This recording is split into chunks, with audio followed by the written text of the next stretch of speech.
మంత్రి నారాయణ మీడియా సమావేశం నిర్వహించారు.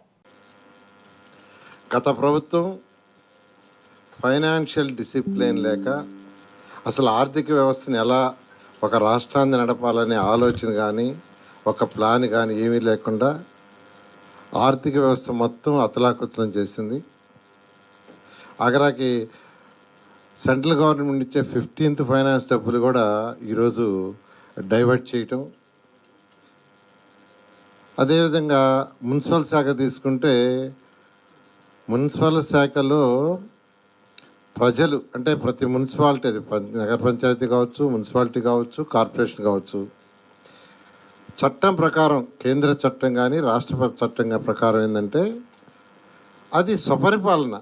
అంటే వాళ్ళ ఏరియా డెవలప్ చేసుకోవడానికి వాటర్ కావచ్చు, లేదా శానిటేషన్ కావచ్చు, లేదా డ్రైన్స్ కావచ్చు, లైట్స్ కావచ్చు, అవన్నీ చేసుకోవటానికి వాళ్ళు అక్కడ ట్యాక్సులు కలెక్ట్ చేసుకొని కౌన్సిల్లో పెట్టుకొని కౌన్సిల్లో ఏం అవసరమో దాని ప్రకారం నిర్ణయించే అధికారం వాళ్ళకుంది. వాళ్ళ కలెక్షన్స్ వాళ్ళే ఉపయోగించాలి. కానీ గత ప్రభుత్వం ఆ కలెక్షన్స్ మొత్తం సిఎఫ్ఎంఎస్లో పెట్టడం, దాన్ని మొత్తం డైవర్ట్ చేసేసింది.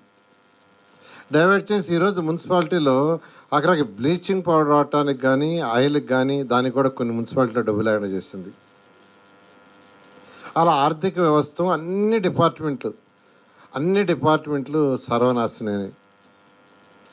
అయితే ఈ ప్రభుత్వం వచ్చిన తర్వాత ముఖ్యమంత్రి గారికి ఉన్న అపార అనుభవంతో ఈరోజు ఒక్కొక్కటిని ముందుకు తీసుకొస్తూ ఆర్థిక వ్యవస్థని గాడిలో పెడుతున్నారు. ఇప్పుడు నా శాఖ తీసుకుంటే మున్సిపల్ శాఖకి ఏప్రిల్ 1 నుంచి రాబోయే ఏప్రిల్ 1 నుంచి ఏ మున్సిపాలిటీకి వచ్చే కలెక్షన్స్ ఆ మున్సిపాలిటీలో వాళ్ళే ఖర్చు పెట్టుకునేటట్టుగా ఈరోజు క్లారిటీగా బడ్జెట్లో కూడా చెప్పడం జరిగింది. ముఖ్యమంత్రి గారికి ప్రత్యేకంగా ఈ విషయమై నేను ధన్యవాదాలు తెలియజేస్తున్నాను.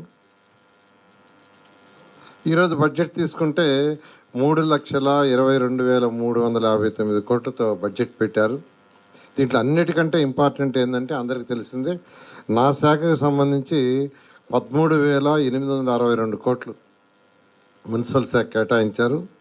అందులో 6,000 కోట్లు యాక్చువల్గా సిఆర్డీకి అలాట్ చేయడం జరిగింది. అన్నిటికంటే ఇంపార్టెంటు ఎలక్షన్స్కి ముందు ఏదైతే ప్రజలకి ప్రామిస్ చేశామో వాటిల్లో రెండింటిని ఆల్రెడీ నెరవేర్చడం జరిగింది. ఎన్టీఆర్ భరోసా పెన్షన్స్ 4,000 చేయటం, దానికి 27,518 కోట్లు ఈరోజు బడ్జెట్లో అలాట్ చేశారు. 27,518 అంటే చిన్న అమౌంట్ కాదు, చాలా పెద్ద అమౌంట్.